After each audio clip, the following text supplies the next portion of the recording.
really a warship per se, but they've got one at sea. On the ship is a question to be answered, but certainly they are making real strides in electromagnetic railgun technology. And how would that change warfare?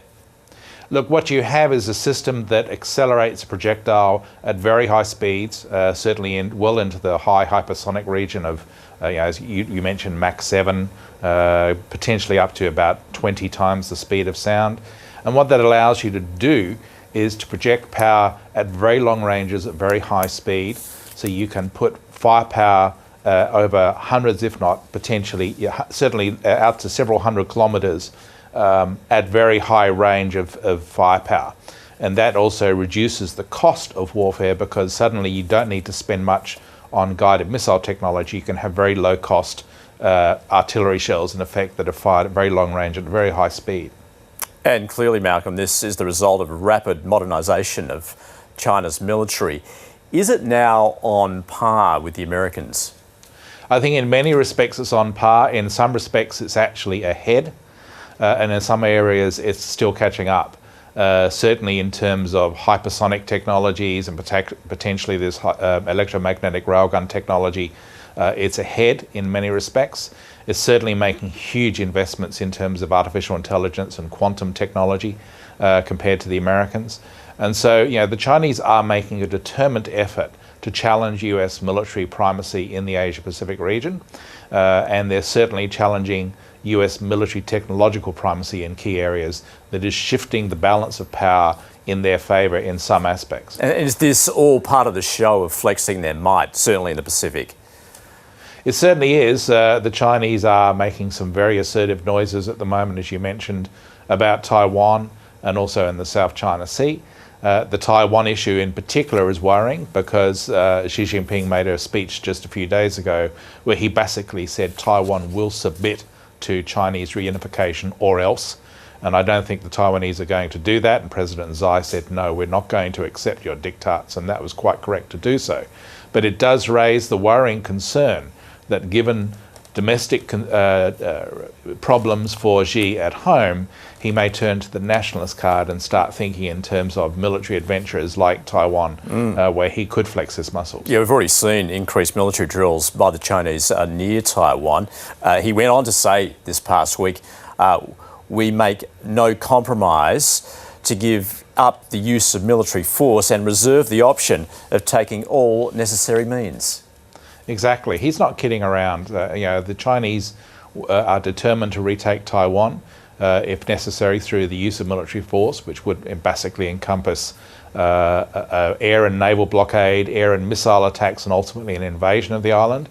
And I think Western states, including the United States and Australia, need to think how they would assist Taiwan in that scenario of an unprovoked Chinese attack on Taiwan. Because the implications of doing so are vast.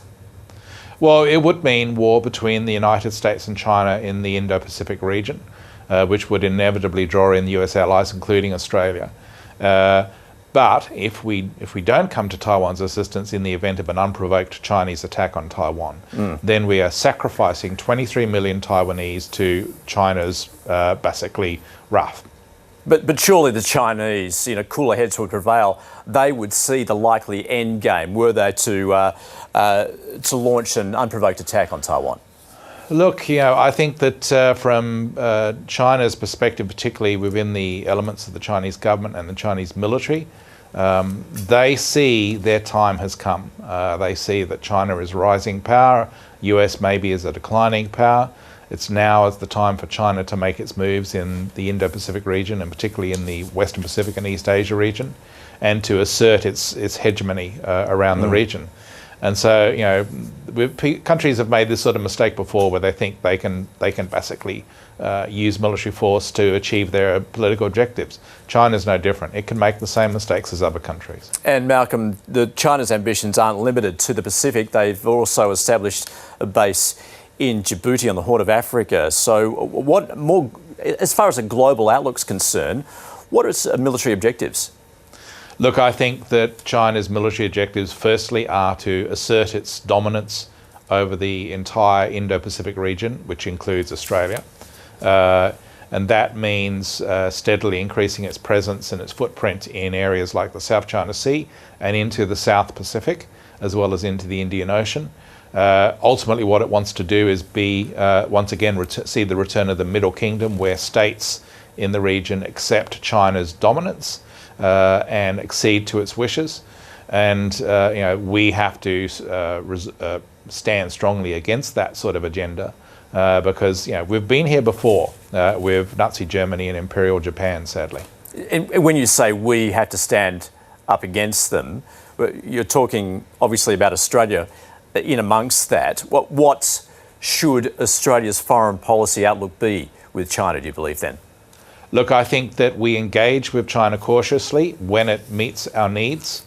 So trade obviously is important in terms of working with China to improve trade, but trade should not trump our national security.